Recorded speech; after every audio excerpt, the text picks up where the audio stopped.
This is video lab report number 8 for serological techniques Streptocard enzyme latex test, presented by group number 4, Maciel Martinez, Osiel Sanchez, and Mauricio Sanchez. Introduction to this lab. In this lab, we performed a Streptocard enzyme latex test for serological identification of Streptococcus bacteria.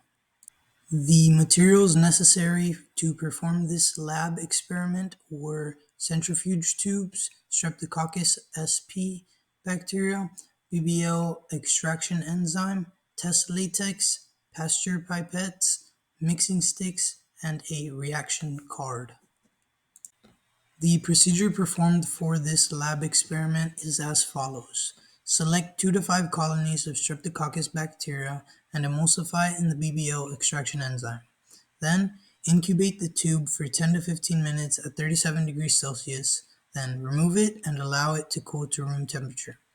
Afterwards, you label the test circles on the reaction card as positive control, A through G.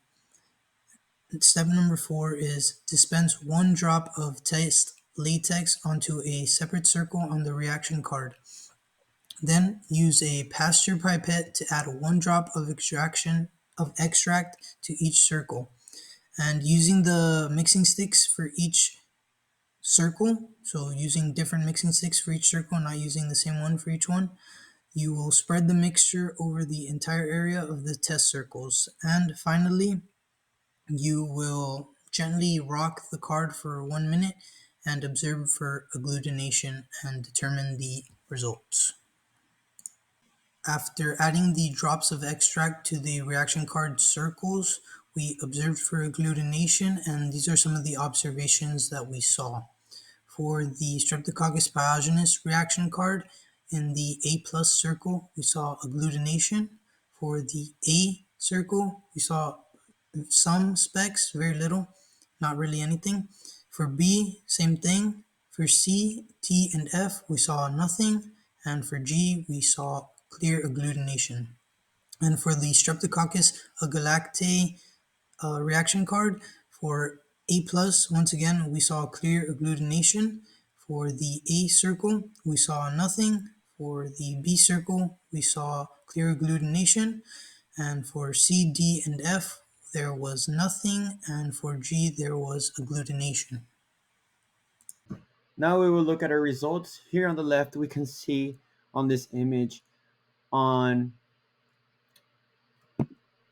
prior to our results after simply putting the extract containing Streptococcus pyogenes onto each of the little circles labeled such as A, B, C, D, F, and G, except for the positive.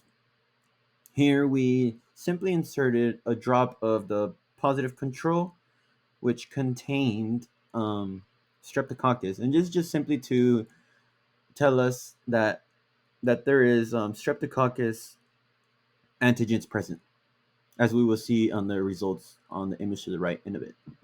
Now here on the right of the image, we can see our results after adding a drop of extract to each of the test circles and then dispensing a drop of each test latex to the tested onto separate circles on the reaction card, designated with those different circles as labeled.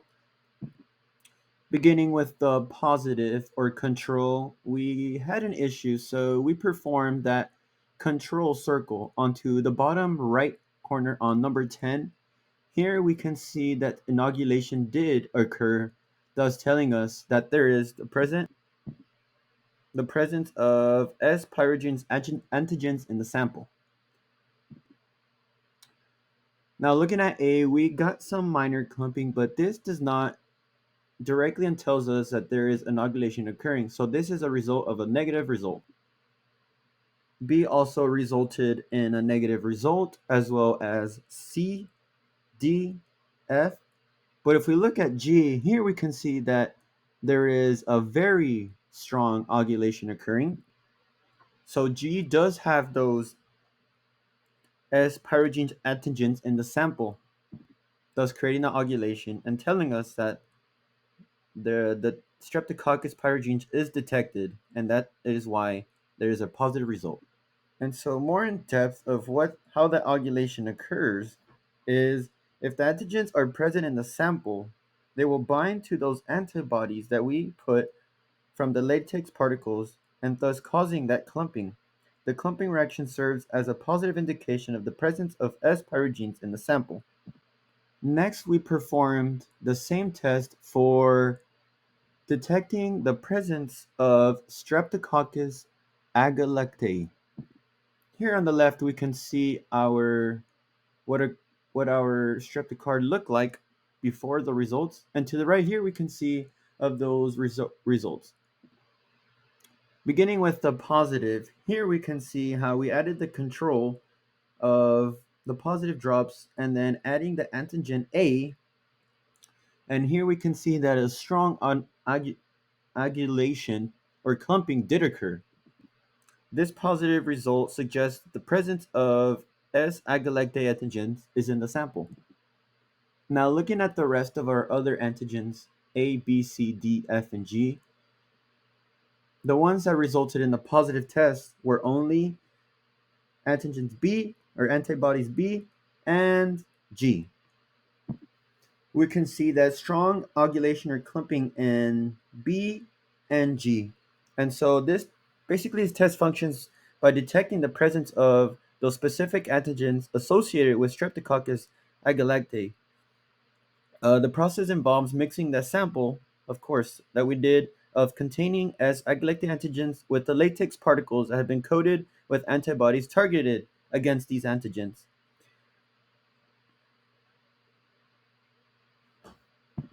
Now in B and G, it did have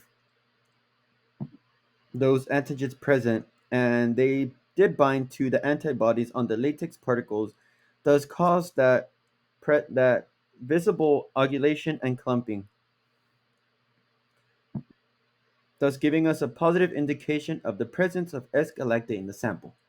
Conclusions. For the Streptococcus pyogenes reaction card, the samples were positive for the G, and for Streptococcus agalactiae reaction card, the samples were positive in the B and G.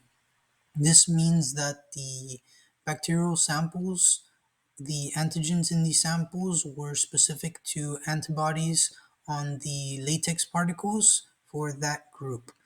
And this Streptocard enzyme latex test is an invaluable tool for serological identification because of its quickness and accurate detection of antigens specific to Streptococcus bacteria. Its high sensitivity and accuracy make it a great tool for swift identification of Streptococcus bacteria. And this concludes our video lab report number 8 for the Streptocard enzyme latex test. Thank you for watching.